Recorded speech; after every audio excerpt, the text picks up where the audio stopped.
Welcome to Behind the Entertainment Scene, where you can be entertained, inspired, and learn the secrets to our artist success. I am your host, Stephanie Thompson, and I have with me again my fabulous co-host all the way from Spain. He's ultra talented, he's handsome, Antonio Carnota. Wow, thank you, Stephanie. Thank you so much. It's a pleasure to all of you.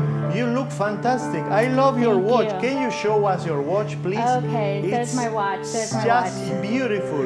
Thank you. Did you get that watch here in Vegas? Yes, I did. Yes, I did. And I don't know if you can see Antonio's shoes. He has some really shiny, fabulous shoes on today. I can show you, of course. Of course. It's very nice. Wonderful, wonderful. Well, we have an amazing guest coming on the show. Oh, yes, of and course. he has performed all over the world, and he's honored us by coming on the show today, Maestro Pehlivanian. Yes. But before we bring him on, we're going to do a special thing. I want to take a moment to wish our producer and director, Aimmee Kodachian's daughter, Silva, a happy birthday. Now, there is a very special song that Aimmee used to sing to Silva when she was a kid during the Lebanese Civil War, and it was actually called Silva, and I'm going to sing that now for Silva.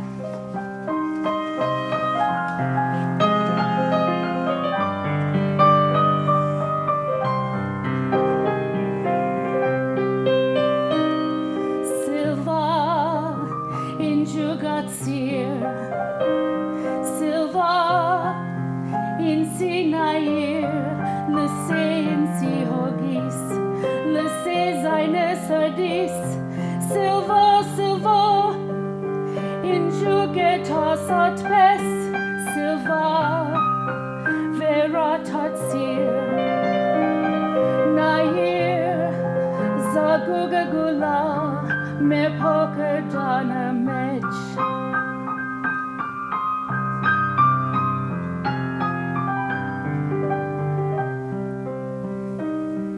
Silva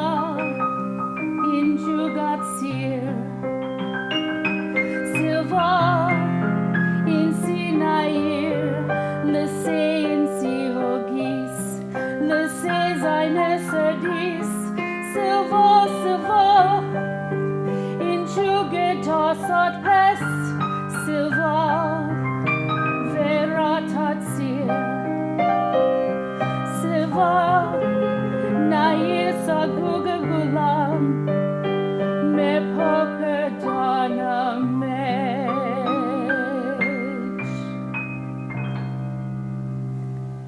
And let's sing a happy, beautiful. Thank you. Let's sing happy, traditional happy birthday to her too. Yeah. 1, 2, 3. Happy birthday to you. Happy birthday to you. Happy birthday, dear Silva. Happy birthday to you. Wonderful, Silva. All right. Okay, so when we come back from our commercial break, we are going to have Maestro Pehlivanian with us, and you do not want to miss this, people, so please join us. We'll be right back.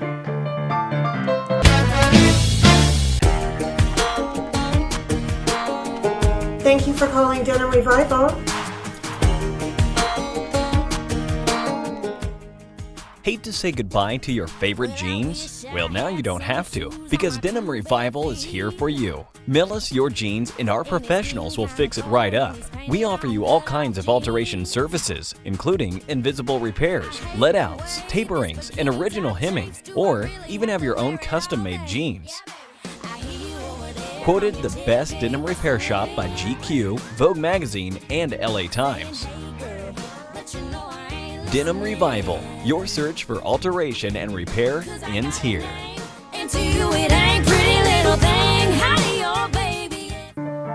Welcome back to Behind the Entertainment Scene. I am your host. I have with me my fabulous co-host Antonio Carnota on the piano. Yes, thank you. And we have a very special guest with us today, Maestro Pehlivanian. Hello. It's very nice to have you here. Thank you. Ich Welcome. weiß. Shatla, Shatla, It's very nice to have you here. Thank you. And we are so honored that you came here and are spending time with us today. So My pleasure. thank you. So one of the things that was interesting is that you have in common with our producer is she was in the Lebanese Civil War, and your mother was in the Lebanese Civil War, fled from the Lebanese Civil War, Yes. and brought you to the United States. Absolutely. So you were a young boy when that happened. Yes, What, yes. what was that like when you came out to the United States? Well, I mean, coming to the United States was a totally new world for me Yes. as a boy, because I was used to our life in Lebanon. My mother was a very famous singer, Aimmee Pehlivanian, Yes. around all the world, and especially in the Armenian diaspora, very well known. She kept the Armenian art songs alive, responsible, and trained Yes. many students that continued that tradition of the Armenian art song. I was lucky to have a mother so talented and so busy. Absolutely. She traveled all over, at that time, Middle East and Europe, and I was a boy, she always took me with her. Oh, okay. Yeah, so I traveled a lot when I was a young boy. And I remember hearing hundreds of recitals of my mother all over many countries. So I traveled extensively as a young boy, and I began to play the piano and then the violin at 5 years old. And I won the Lebanese National Concerto Competition at 9. That's impressive. Well, you know, it's they say it's like child prodigy, you know, when you can win something so early on in life. But I didn't really know what I was doing. I was just enjoying music. And actually, I think I've kept being a young boy because I only do this for enjoyment. It's a passion. It's never been for me a work or a job, you know, to do music. That's wonderful. So actually coming to the United States, because that's the question you asked me, was a big opportunity for me, because up to that point, which I was 11 years old, I always played as a soloist, alone or with my mother on the accompanying me on the piano. And it was not until I came to Long Beach in California, Los Angeles, the Long Beach Unified School District had this beautiful program, exceptionally known around the country, for music. And I played for a gentleman who was the leader of this school activity, the school mentorship, music. And he told me he was going to put me as concertmaster in his elementary all-district orchestra. Okay. And I said, a concert what? I didn't understand anything. I said, what does that mean? Because I never played an orchestra in my life. He said, you're going to be the leader, the first chair of the orchestra. And I said, oh, no, you don't want to put me there. Just put me in the back. I'll be fine in the back. And I remember Mr. Fred Ollendorf was the gentleman, and he insisted that I would become a concertmaster. So at 11 years old, I was already appointed. I didn't want to become, but I was appointed to be a leader. So I grew up from that moment on, every single year, to continue to be concertmaster in all the orchestras that I joined.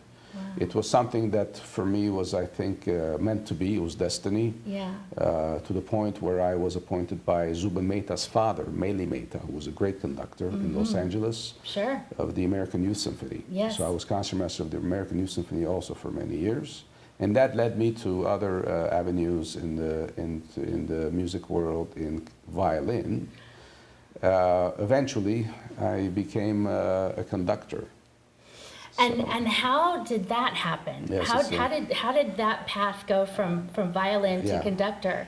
I mean, what was it about conducting that caught your eye? Well, listen, like I said, I was appointed as a leader at 11 years old. So as a leader, it's something you're born, I think. Leadership is something you're born with, usually. Yeah. If you really have that innate talent to lead people or anything. And I, as a conductor, I saw as a concertmaster, I saw many conductors come and go playing with them. And that interested me, that you can move a baton and yield so much power, music power. Yes. Because I always felt that as the violin was a very small instrument for me. I never really felt that I could really explode on the violin, even though I played quite loud, you know, because I didn't want to make as much music and sound as possible. Yes. And so at 19 years old, when I went to USC, I got my bachelor's and master's at USC in Los Angeles. I took all the conducting courses that they offered at USC. Everything that they ever offered, orchestra, choral, and I had a great chance to be mentored by Daniel Lewis, who for me is the greatest conducting teacher. Okay. He's still with us, and thank God. But he trained many young conductors, and I'm indebted to him for beginning my taste to conducting, which led actually that I gave my debut in USC at 19, 20 years old, 19, with my mother and sister singing. Oh, wow. And so that was my first concert ever, and I asked all my buddies in the school to come and play with me, you know, in my orchestra, and they all did it gladly because they were all my friends. Oh, of course. And I remember the first half I did some symphonies by Haydn, I played the violin, and then the second half, my mother and sister, Elizabeth Pehlivanian, also a great singer, we did all this second half Armenian program. Oh, how nice. All the beautiful songs that Oror and Bujingo and Diliaman and Gurung, all the beautiful duets that Armenian art songs are known for. We did all of them, and that was my first experience. It was such a pleasure. I still, when I see the photos, it brings tears to my eyes because, you know, here I was a young man, and my mother giving her love and her artistry to myself and my sister with me. Yes. So that led to, many years later, Lorin Mazel, who's a great conductor, one of the best conductors in the world has ever seen. He's no longer with us. He saw me conduct in Pittsburgh, because I won a competition. And he came up and said, George, but what are you doing nowadays? I said, I'm a violinist. He says, why? He says, you're a natural conductor. He says, the sky is the limit for you. You should just conduct. Look at me. I was a violinist. Lorin Mazel was a great violinist. Yeah. And he said, I became a conductor. You should do the same. And you know, he said, go ahead and become a conductor. And I believed his word. And I conducted anything I could, and I think it was a year and a half later that I won the grand prize in the international conducting competition in Besançon, France, which was at that time the most prestigious conducting competition. I'm the first ever American to win in 70 years, and nobody has ever won that competition after me. Wow. So that was 1991. I was 27 years old. And you know, when you win such a big competition, especially I have to say to our viewers that my orchestra that accompanied me was the Moscow Radio and Television Orchestra, the orchestra of Fedoseev. Yes. If those of the viewers are cultivated with the musical background, you will understand who Fedoseev is. And the Russian orchestra accompanied me in France. I was an American, and it was 1991, right after Perestroika. It was a great moment politically, where Russia was opening up. And he was the East meeting the West, and I was the Armenian inside, you know, and the orchestra, you know, was rooting for me because first of all, they loved what I did on the podium, but secondly, you know, being Armenian and Russian, you know, we're very tied together. Our souls and spirits are very close. So they really did a great job playing for me. Until today, I still have violinist friends from this orchestra that still call me regularly. After 27 years or so. They still call me, and they're still my friends from this time. Oh, that is wonderful. Yeah. That is wonderful. Antonio, did you have a question for Yes, him? please. Maestro, in which way do you think that is your talent, and which way is your effort? How much is 50% talent, 50% effort, or is because of your talent? Yeah. You know, I say this to my students because I'm also a professor of conducting in Paris, National Conservatory, in Madrid also. I teach. I have my own program for professional conductors. But to me, it's 90% effort and 10% talent. There's a certain age when children are talented, they can become, you know, very good in what they do. Without working too hard because they're so talented. But at a certain age, I would say about 13, 14 years old, that begins to stop. You have to really work hard. So if children and kids and teenagers are watching me, let me encourage you, you have to work hard. There is no substitute to hard work and discipline. I remember practicing my violin for between 4 and 6 hours a day when my friends were playing football. Sure. I could have easily went out and played football or baseball or basketball, which I did sometimes, or watch TV like a lot of children do. Right. But I had to really sacrifice and discipline myself, just like any athlete would do in a basketball player. You know, they're always practicing to make those shots. And for us musicians, to make those shots are playing the right notes. It takes millions and millions of tries until you get the right passage. Absolutely. Perfectly. So there's no substitute to hard work. Absolutely. Yeah. Yeah. And when you have your orchestra, can you feel when a musician was practicing or not? Can you feel? Can you realize that you can say, no, you were practicing, you didn't practice enough? Yeah. No, I don't feel it. I hear it. Oh. I hear the musicians playing wrong notes or not well, and not only do I hear it, but all the other colleagues in the orchestra hear it as well. So professional orchestras are very tough, and professional musicians have to keep up their professional level of good playing. Otherwise, everybody will know they're not playing well, because if you play a wrong note, you hear it immediately. You're right, you know? right. You can't hide behind the wrong notes. No, you can't really. So it's always hard work. That's very interesting. Well, we're going to take a quick commercial break, and when we come back, we're going to learn some more secrets to his success, and you do not want to miss this next part of the segment. We'll be right back. Snap-on dentures will change your life. And at Smiles Today Dental, we now offer the lowest price in town. Mini dental implants can stabilize your loose dentures permanently. Call Smiles Today Dental for a free consultation. Hi, I'm attorney Eric Palacios. If you or a loved one has questions regarding immigration, call my office at 444-7777. It's important to hire the right lawyer to take care of your immigration needs. Call 444-7777.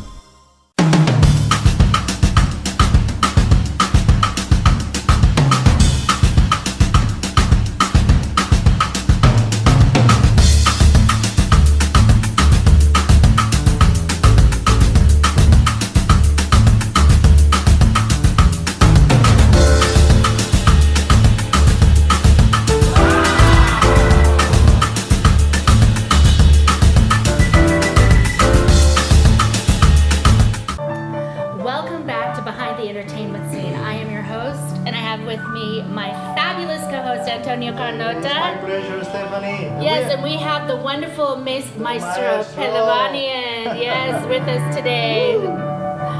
And we've been learning some wonderful things about him and his career and some secrets to his success. And we're going to learn some more lessons that he's learned right now. So, well, one of the things I was curious is, what is one of your favorite things to conduct, and why? One of my things, I love to conduct romantic music. Okay. Because for me that's very natural, it's very emotional, and has a lot of intensity. Sure. Romance, I think, is very important in life. And I'm naturally, I think, inclined to feel that type of music. But I also love to do contemporary music. That means today's music, people that are composers that are born today, yes, or in the 20th century, because I had one of the greatest masters of the contemporary music world. That was my tutor, my mentor. His name was Pierre Boulez.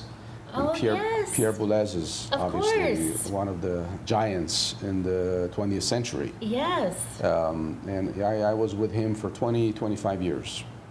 And I traveled the world with him and met many people, and he really groomed me in how to interpret the modern music in a very simple way, so that all the musicians that I conduct can easily work to become great at playing that music, and also for the public to appreciate the modern music. So I have both sides of the spectrum, which is intensity, romantic, and cerebral, and very much working with mathematics and technique. Yes. Yes. So. And what are some lessons that you've learned along the way of your career? Good question. You know, one of the lessons I learned is don't let other people's opinion dictate who you are and what you do in life. And let me tell you a story. When I was in university, I was enrolled in the conducting program as well as the violin program, master's degree. And one day, my two conducting professors called me in their office and told me to sit down. So I sat down, and then they told me that I didn't have the knack to conduct. I was not talented in conducting, that I should totally give up and just continue on violin. And I just looked at them with a very, you know, I was like a cold shower hit me. And I couldn't believe what I was hearing, you know, because I really love to conduct. And they told me I was not talented. So I walked out of the office. I was asked to step out of the master's degree of conducting, so I had to do violin. And then something inside of me said, are you going to believe these people, even if they're your professors? Or are you going to follow what you believe, who you are, and what you want to do in life? You understand? So this was a very, very important, decisive moment of my life. What was I going to do? Was I going to let other people's opinion tell me how to write my life and how to do my life? Or was I going to do what I believed was right for me? And you know, I decided to continue on conducting. And from that point, a year and a half later, I won the world competition. So it was only 1.5 years after they told me I was not talented to conduct. I had no talent. I became #1 in the world. So what does that tell you? You know, should you always believe people that tell you what to do in life? And if they tell you if they bully you around, they tell you you're not talented, you shouldn't do it, it's not you, there's no way you're going to make it. How many times have you heard that in your lives? Right. So many times, isn't that right? Well, if I would have given up, like a lot of people do, I would never be doing the international career that I've been doing for the past almost 30 years today, and enjoying every single second of it. I totally enjoy what I do. It's not a job, it's my passion. And another story, another lesson I learned is never fear. Don't be ever afraid of what's ahead of you. Don't be afraid of life. Don't be afraid to make decisions, to take decisions. I remember that one day, you know, I was playing in the opera pit, Parsifal. It was a great opera by Wagner. And I was concertmaster. And this conductor I had was very mean to me.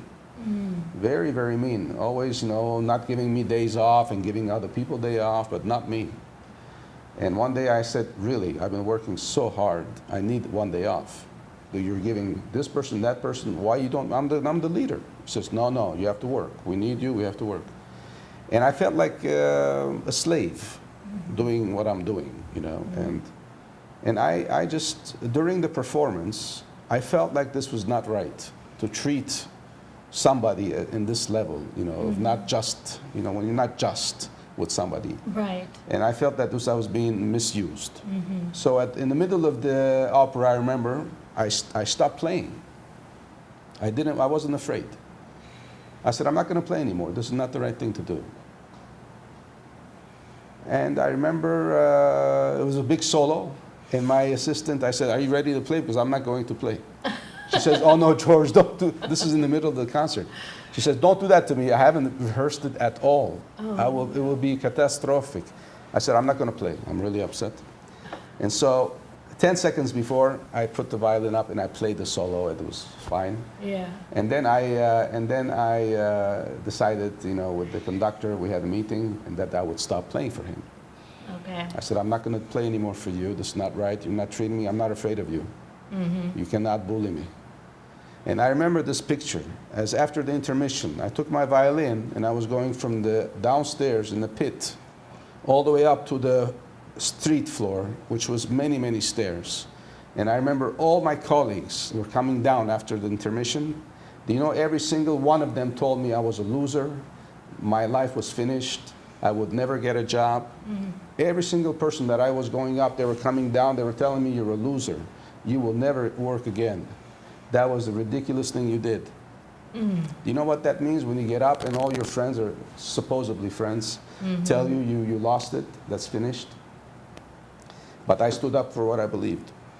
It was not just, and I stood up for it. And the fact that I did that opened totally the door for me to go to Europe. Because the next day I called one of my professors in the university and I said, I'm free. I said, he had a very famous festival in Switzerland. He said, my God, George, it's unbelievable. Just 10 minutes ago, a violinist canceled. Oh. So this is how I ended up in Europe. Oh. And so all my, I live in Paris and I've been living in Europe and I won a competition in Europe. So all my doors opened up in Vienna, in Italy. Zubin Mehta told me to go to Siena. Riccardo Muti told me to go to Vienna. I mean, all these people told me to go to Vienna, but I would never have gone to Europe if I didn't stand up for what's right. So that's another lesson I learned, is never be afraid of what's right. Those are powerful lessons. May I ask you something, Maestro? Yes. In all your career, I am sure that you have people that you need to thank, because thanks that people, they gave you a hand, they said, yes, I believe you, come with me, I will take you to the next level. Who are that people that you can say thanks? Well, number one, I have to thank my mother, Aimmee Pehlivanian, because without her, I would never be where I am today artistically and as a human being. She sacrificed her whole life for the Armenian art song and Armenian music. And I remember growing up in Armenian circles with ambassadors, presidents, and the popes, and and so my mother really showed me the way. After that, there were a few individuals which I already named: Fred Ollendorf, Daniel Lewis, Lauren Mazel, Pierre Boulez, Valery Gergiev, different people that really mentored me and gave me a part of their life. And but let me tell you something, it's not enough for somebody to give you an open door. If you don't put your foot inside the door and open it, you can have all the cracked doors you want in your life, but if you don't do what's necessary for you to open and get in and walk alone, it's not going to happen. Right. You have to do it yourself. Well, this was an amazing interview, and I'm so happy to have had you on the show. Thank you so much. Thank you for inviting me. It was a pleasure. You too. And I hope you enjoyed it as much as I did. And now we're going to take you out. Antonio, are you ready? Yes, it was a pleasure, Maestro. Thank you so much. It's the end of the show. We really hate to let you go. We promise that we will return with many more fun things to learn. Come back and see us next week. Bye-bye, everyone. God bless you. God bless your family. And may you have a wonderful week. And we'll see you next time. Thank you.